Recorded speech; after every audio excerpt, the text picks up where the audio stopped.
Dad knew that he had a wonderful 75 years and wanted us to celebrate his life rather than mourn his death. As his granddaughter Emma wisely stated, let's focus on the great life he had rather than the sad ending. As many of you will recall, Dad was very sentimental and emotional, making him unable to finish his speech at my wedding and incredibly choked up during his speech at Jeff's.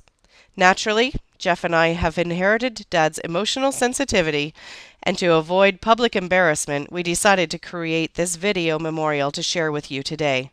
It will also be shared online so people who couldn't make it here can share our thoughts and reflections on Dad's life through pictures. Dad was always a photo hound, and we literally have thousands of photos to choose from, so we hope that you enjoy this brief summary of who Jim Lewis was and what he brought to the people he knew and loved. The response to our invitation to share anecdotes and memories of Dad was overwhelming. Within 2 days of his passing, we have over 50 stories to share. We learned a lot about Dad through these stories, and we are truly amazed at the outpouring of love and affection. The overriding themes that people have shared include that they loved his bear hugs and that Dad was an incredibly loyal friend and social person. He loved sharing in people's lives and made everyone feel special. He was a connector. He brought people together and maintained relationships for a lifetime. He had a wicked sense of humor and found joy in everyday life. As a husband, he looked after and protected me throughout our married life. He created many wonderful opportunities for us and a safe haven at all times. We will all miss his tremendous organizational skills and planning that kept not only our family organized, but his favorite clubs and organizations in order. We have enjoyed our entire adult lives together, culminating on our 50th anniversary last year. Jim was incredibly proud of his children, grandchildren, nieces and nephews, and he was very good to them. We loved, laughed, and enjoyed so many adventures together. Jim was born in Toronto in 1938 to Barney and Ruth Lewis. They lived near Mount Pleasant Avenue in a house that is no longer there. Some of Jim's memories he shared about his childhood were taking the bus on Christmas Day to visit his grandparents, going for weekly Sunday walks with the family, and renting a cottage up north in the summer to get out of the city. His father would take the train to meet the family there on weekends after working all week. He also shared an early memory of watching raw World War II film footage on his neighbor's wall. The neighbor's son worked for the Toronto Star, and he shared the footage he was sent with the neighborhood. When Jim was in elementary school, he missed many months of school with rheumatic fever, possibly the reason for some of his adult heart issues. In the early 50s, his family moved to what is now Etobicoke, to a brand new subdivision in the country. Kipling Road was still a gravel road, and his father used to walk nightly around the farm fields. He was thankful his parents made the choice, as most of his friends he had from Toronto ended up in jail, and he figures they saved him from a similar path. In Etobicoke, Jim was a Boy Scout and a school prefect. He had a huge paper route and started work at a very young age. He was driving large trucks before he was even allowed to have a driver's license. He and his sister Marion attended Etobicoke Collegiate, where they met many lifelong friends. I met Marion first, and she always said that I should meet her big brother.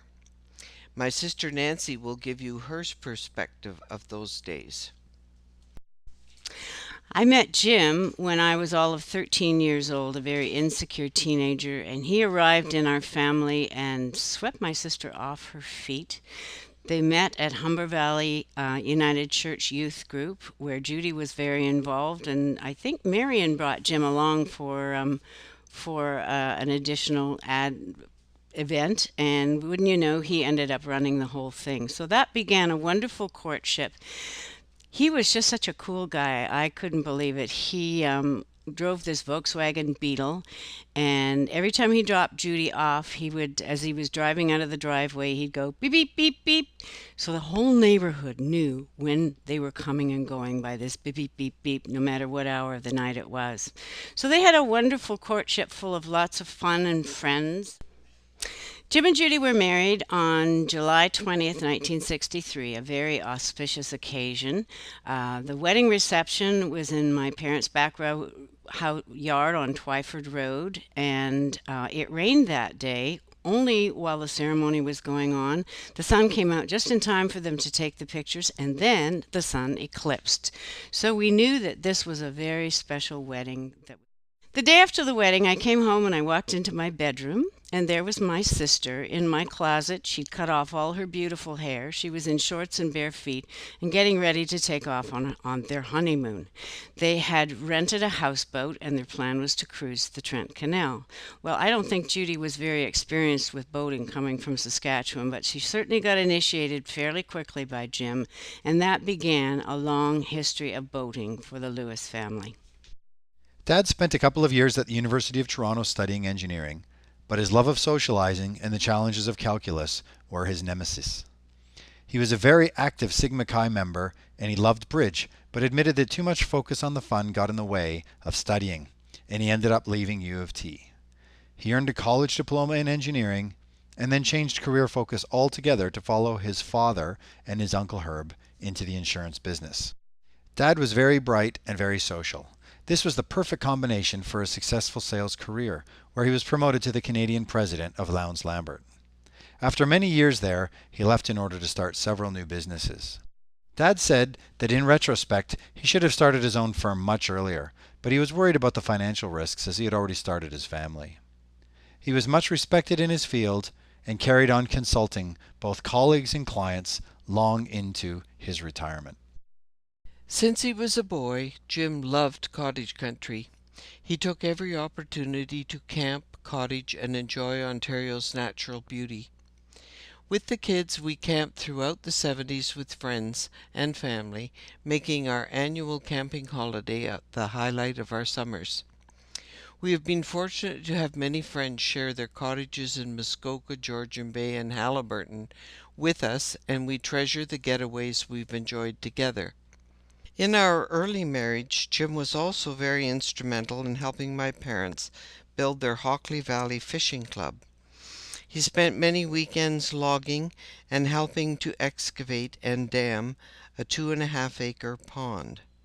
Our friends also loved to come to my parents' property, and we have many wonderful memories of fishing, card playing, bonfires, and walks through the cedars. He loved being outdoors.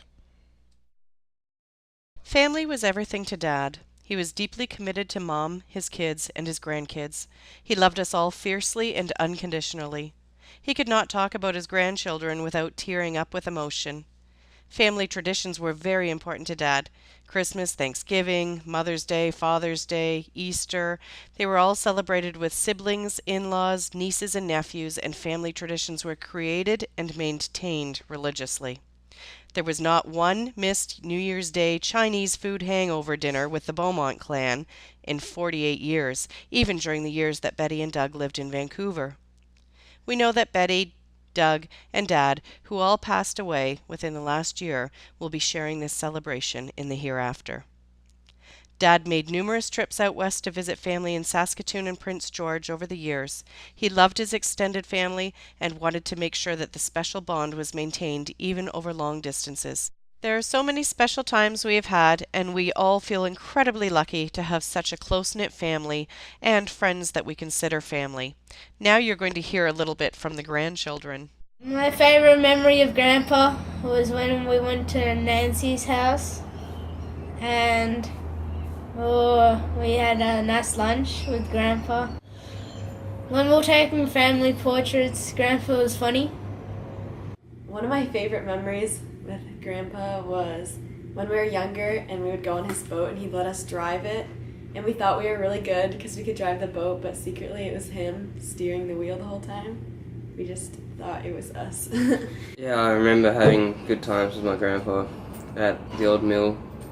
He took me there a lot of times. There's good food there. My favorite memory of Grandpa is when he taught me how to drive. I remember he was really excited when I got my learner's permit, and he would drive down just to take me out for an hour to practice behind the Shoppers Drug Mart, and he was just really excited that I could learn to drive, and that was really special to me to be able to learn from him. And we were at the Lawson's house and we were playing the piano together. That was fun. He was really special because I knew he was dedicated when he would come to every single dance recital every year on Father's Day. And he'd always be there to support us, so that was really special. You know, being around him in general was good. He's a good person to be around. Why is that? Because he's a really nice person. He's never angry. He's never yelling at anyone. When we went to Lake Muskoka, that was fun.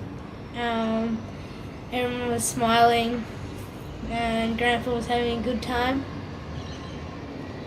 And I learned how to water ski. I want you to know, Grandpa, that I love you. I'll miss Grandpa. And I loved him. Not only was family and family tradition cherished by Jim, but friends were vitally important to him. He has dozens of close relationships that he has maintained since his high school days. We see Jim as a connector.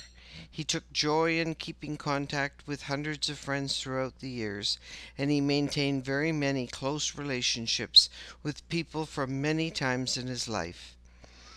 We have friends from high school, from university, from neighborhoods in London and Etobicoke and Burlington, from St. George's, from Mimico Cruising Club, from work from various clubs and organizations we belong to. The list goes on, so you can see why we decided to hold 2 celebrations. Literally no room was big enough to fit everyone Jim had built relationships with. When we went to email people, we were shocked to find that he had in excess of 500 email addresses in his computer. He was a very social human being who loved to get to know people and share their lives. People would summarize Dad as the life of the party, the joker, the kind and generous giver. He was all of these things. Nobody loved a party more than Dad. There are hundreds of pictures of Mum and Dad going to dances, balls, costume parties, and celebratory events. Some of the words that friends have shared online are remarkable. Dad's work colleagues, Mark McKay, Janet Sutherland, and Jerry Donnell, expressed how Dad was so much more than a boss. He was a kind, caring man, generous with his time and affections. A wonderful mentor, a champion of the little guy, and a believer of always doing the right thing, who was always a good listener with great empathy. Although they started as work colleagues, they became lifelong friends. Carol, Sarah, and Mike, friends of Jen's, remarked how he always made them feel like part of the family and truly wanted to know how they fared. His nieces and nephews remember his quick wit, teasing nature, and his loving heart with fondness. Numerous friends, far too many to mention here, have expressed their love of the wining, dining, travel, the reunions and partying, and all the other events they've enjoyed with Dad throughout the years. Dad loved to get involved and work hard. Over the years, he belonged to many clubs and organizations and always took a leadership role. In the curling section at St. George's, he coordinated countless dances and bonspiels and was an incredibly active curler in the men's mixed and Sunday morning sections. He became president of St. George's curling sections and was on the board of directors of the golf club. As an early member of the Mimico Cruising Club, he helped to institute many of the traditions and events that still run to this day. He also held many executive and committee roles both before and after being Commodore of the club. Dad helped both of these organizations run smoothly, and many of the staff he hired while in these positions have remained loyal friends. After moving to Burlington, he joined the Probus Club and the board of directors of their condo. Dad loved everything to do with boats. He often reminisced about his time as a young man working on a research vessel in the Bering Strait. He bought their first sailboat, Jiminy, and gradually moved on to larger and larger sailboats until he finally finished his nautical career captaining the Stink Pot Cariad. His travel always included water. From their honeymoon to their 50th anniversary trip with close friends, they gravitated towards water and boating. Dad also loved music and theater. Incredibly, he played piano and guitar by ear. He performed in numerous musicals or variety shows in his youth, during university, at St. George's, and at Mimico. He loved live theater, attending the Shaw Festival since it opened, attending numerous musicals in Toronto, and was a great supporter of many local theater productions. Dad loved to sing and organize sing-alongs for Sigma Chi, and when we camped, would always roam the campground to gather many voices for a communal campfire sing-along, while he would share his own songbooks and lead with his guitar. Jeff and I were very lucky to have Mom and Dad as parents. Dad was a very active father who made sure he took time to be with us, nurture us, and support us emotionally in both our youth and adulthood. He gave advice and guidance without overwhelming us with expectations. Dad and Jen were curling partners in crime throughout the winters, and he was my sailing crew in the summer. Dad was our best friend, and we loved hanging out with him. We are incredibly privileged to be his children. There is so much more we could say about Dad's life, so many stories, but we hope this brief portrait captures the essence of the best who Jim Lewis was. We've enjoyed hearing your memories of Dad, and thank you for sharing them with us. We know he will be remembered with great love. As the matriarch of the family now, I get to say the last words. What a legacy we have passed on to future generations. I have wonderful memories, and I am happy Jim is now at peace and is watching over us.